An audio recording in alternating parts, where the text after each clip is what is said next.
The Assembly will now hear an address by His Excellency Mohamed Muizzu, President of the Republic of Maldives.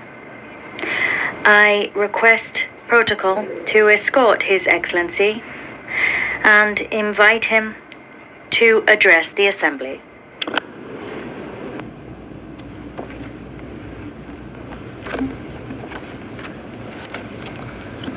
Bismillahirrahmanirrahim. Mr. President, Mr. Secretary General, Assalamu alaikum and good afternoon. Mr. President, congratulations on the assumption of your presidency of the General Assembly. Our appreciation also to your predecessor for his strong leadership. We extend our gratitude to the Secretary General for his tireless efforts in steering the Secretariat. We gather here today at a delicate moment in the world history. Let's not mince our words today. Humanity is in deep trouble, facing an ever-growing list of crises: conflict, poverty, hunger, climate change, the wealth gap, the cost of living crisis, migration, occupation, opioid addiction. The list goes on and on and on. In fact, I have a map here of the world with countries which are facing some sort of crisis in red. Do you see any countries in green who are not facing any crisis? Do you know why? Because we are all deep in the red. Humanity is in crisis, and in many cases, it's man-made. But we look the other way, continuing with business as usual. While the alarms are ringing, the band is still playing the same old tunes as the whole ship descends deeper and deeper into uncharted waters. We need nations united in harmony, not united nations in misery. These are crucial times for the world, important years for my country. In 2040, the Maldives will celebrate 75 years regaining its independence. 75 years as a sovereign nation. As we look forward to that milestone in our nation's life, what we can hope to achieve? What do we wish to accomplish? And is the world ready to play its part? I took office as the President of Maldives last November, duty-bound by the aspirations of my people. The same aspirations I hold dear to my heart, not just for the present, but for the future too. Today, I'm here at the United Nations with a vision of where I want to take my country. By 2040, I wish to see the Maldives as a full-fledged developed nation. A nation that commands respect, is relevant, and one that embodies resilience.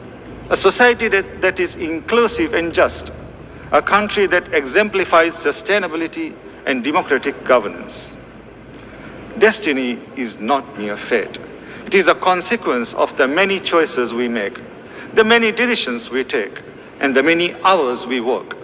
Becoming a developed nation may seem like a daunting task and a distant possibility, but I can tell you this, with a goal in sight and a plan in hand, it is achievable, because prevailing and even flourishing against formidable odds is nothing new for the Maldivians. In 1965, when we regained independence, we were among the poorest countries in the world. 1/3 of our population was illiterate. More than 1 out of every 10 babies were dying before their first birthday. We had no industries, barely any exports, and even fewer prospects. And in just 5 decades, we have reached upper middle income status, a feat we are incredibly proud of. I believe the Maldives can become a developed country by investing in the country's productive capacity and increasing its productivity, by transforming our economy into one that is fully digitized and driven by artificial intelligence, and most importantly, by leveraging the natural beauty and marine resources of our country. Boosting productivity will be the key to economic transformation. This we will do by reforming and strengthening our institutions. increasing our state capacity and leveraging the private sector.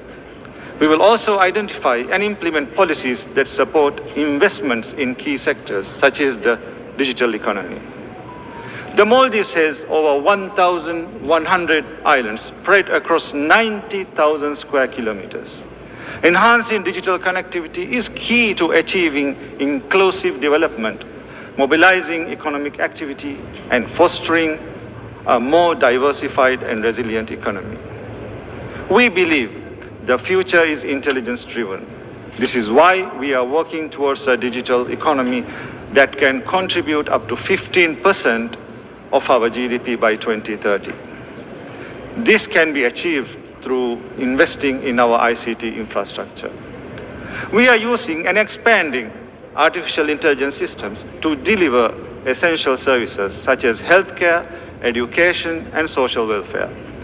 We are also delving into cutting-edge applications of 5G technology, using drones for medical supplies, delivery and implementing smart road systems, and using AI-enhanced technology for erosion detection and environmental monitoring. The transformation can be sustainable only if we transform our education and financial systems.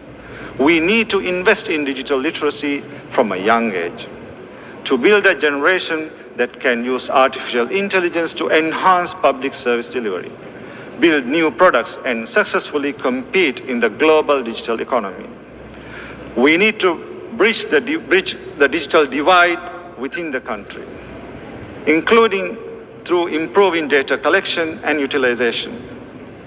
We need to strengthen the regulatory frameworks, strengthening existing institutions, cultivating startup ecosystems, and providing the impetus for the future we envision. Becoming a developed country will also require fostering new industries. This is why we are also working on building a robust financial sector in the Maldives. With this in mind, in May this year, I set up the Development Bank of Maldives with a focus on improving and investing in economic diversification. The result we desire is inclusive development, where equality of access to opportunities is guaranteed, where women and young people play key players in development, not mere spectators, and where every Maldivian citizen has adequate housing. To support objectives, my government has launched $6.5 million loan facility. It's specifically for women entrepreneurs, of which 25% is allocated to those with disabilities. In the first phase, over 100 projects will be funded across 19 of the 20 atolls and Male, and across 21 business activities. I have also recently launched a Presidential Youth Advisory Board. This board will advise and inform me directly on the needs and views of young people. Inclusivity is at the heart of one of the most ambitious large-scale urban development projects in the country's history, Ras Male. This is my promise to the Maldivian people, a solution to alleviate the long-term housing crisis, an urban oasis where citizens can fully participate in all aspects of city life. Ras Male will utilize modular housing, leverage a state-of-the-art transportation system that is accessible to all. It will be developed as a climate-resilient and safe island. Tourism drives the Maldivian economy. My vision is to expand the tourism sector further. This means building complementary industries centered around innovation and creativity. This means more sustainable and construction practices emphasizing on green and sustainable tourism. We are also expanding our main international airport, our air connectivity, and the fleet of our national airline. These steps will support the expansion of the tourism sector and at the same time generate more revenue for the country. But tourism is also highly vulnerable to external shocks, conflicts, calamities, and causes beyond our control can and have had far-reaching critical implications in the past. We need the international system to anticipate and address these threats. Threats such as armed conflicts, terrorism, violent extremism, transnational organized crime, climate change, ocean degradation, crimes that transcend national borders. Part of addressing these threats is to safeguard and protect people's fundamental rights. In 2015, the world came together to endorse humanity's fundamental rights by committing to the Sustainable Development Goals, or SDGs. But 6 years to the SDGs deadline, we are only on track in less than a fifth of those targets. In June, this organization, the UN, issued a report saying the world is failing to deliver on Sustainable Development Goals. This week, we agreed on a pact for the future. But do we want this document, the pact, to go the same way as this one, the 2015 SDG commitments? I'm sorry, but we can't keep doing this. We can't keep meeting, talking, pledging, but not doing. We don't want these days to come back to haunt us. The days when we had a chance, but not a will. We believe the best approach to protecting fundamental rights is to cultivate a culture of respect. This requires support. The Maldives has a good track record of treaty ratification, implementation, and reporting. We champion the right to environment because we are keenly aware of the consequences of environmental degradation. We also believe that violation of a right by any country, large or small, rich or poor, with powerful friends or not, must not be tolerated. This is why the ongoing massacre, the genocide by Israel in Gaza, is a travesty of justice and the international system. The repeated destruction of homes, hospitals, schools, humanitarian infrastructure, the repeated cycles of killing of men, women, children, babies, thousands upon thousands. The world is struggling to process the deaths of so many civilians in Gaza, and now Israel raids Lebanon, claiming hundreds more civilian lives there. Their cries haunt anyone with humanity. Their tears bitter our conscience. Israel's targeting of journalists, the eyes and ears of humanity, the killing of journalists, Palestinian journalists, Lebanese journalists, Al Jazeera journalists, the closure of Al Jazeera officers. How can we interpret this as anything other than brutal attempts to prevent the world from knowing about the crimes taking place? Israel must be held accountable for these acts of terrorism, for these violations of international law and UN resolutions. We must accept a sovereign and independent Palestinian state on the pre-1967 borders, with East Jerusalem as its capital. We welcome the decision to seat our brothers and sisters from Palestine with us here in the General Assembly for the first time, instead of behind us. Now we must ensure that Palestine becomes a full member of the UN. Mr. President,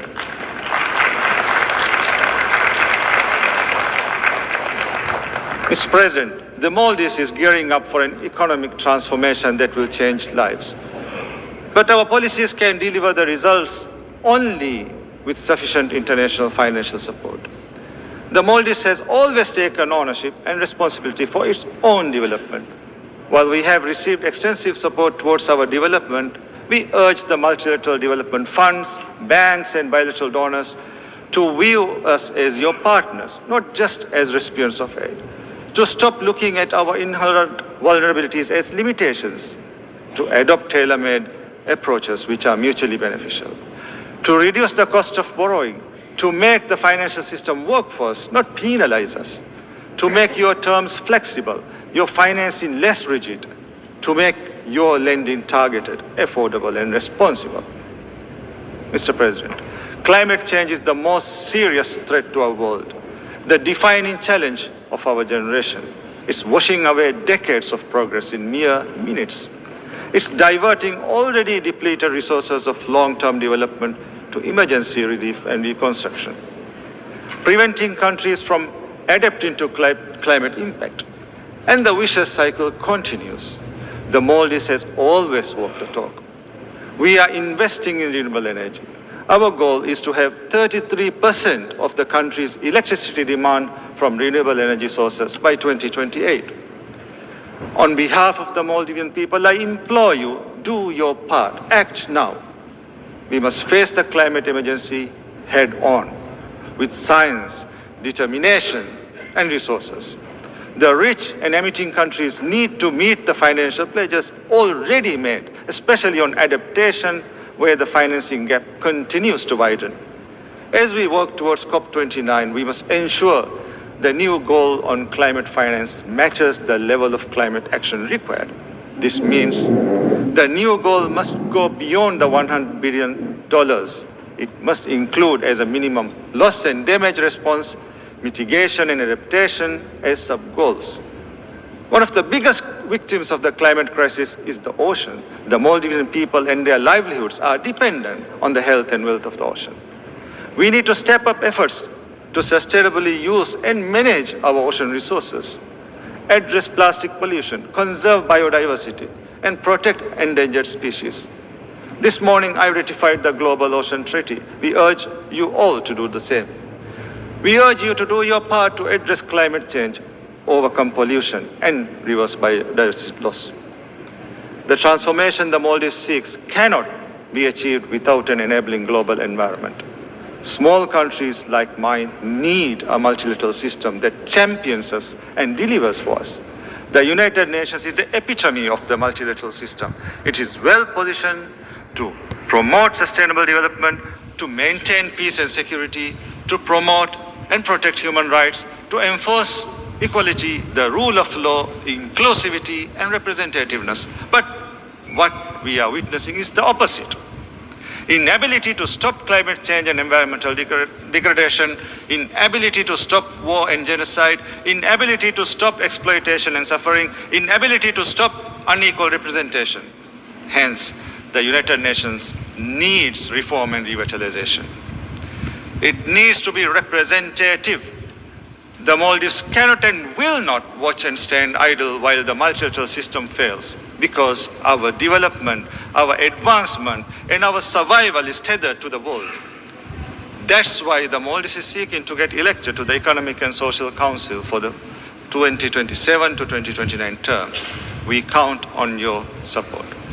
If elected, the Maldives will strive to make the UN development system more relevant to our times, continuously recalibrating and adjusting, utilizing the latest science and evidence, listening to the variety of opinions and views. The United Nations must enforce its decisions across the UN system and at local level. The United Nations is only relevant when it makes a real difference in our lives. Mr. President, 59 years ago, the Maldives reached out to the United Nations as its first port in a sea of uncertainty. We came here to this great hall, seeking recognition, seeking a partner. We came to you as a poor and impoverished country, but with a vision of prosperity. A vision which we made great progress with your support. Today, once again, we come to you aiming higher, to reach further, and to do better, with a vision to make the Maldives a developed nation by 2040. For I believe development is destiny, and our destiny beckons towards a brighter future for the present and future generations. I thank you.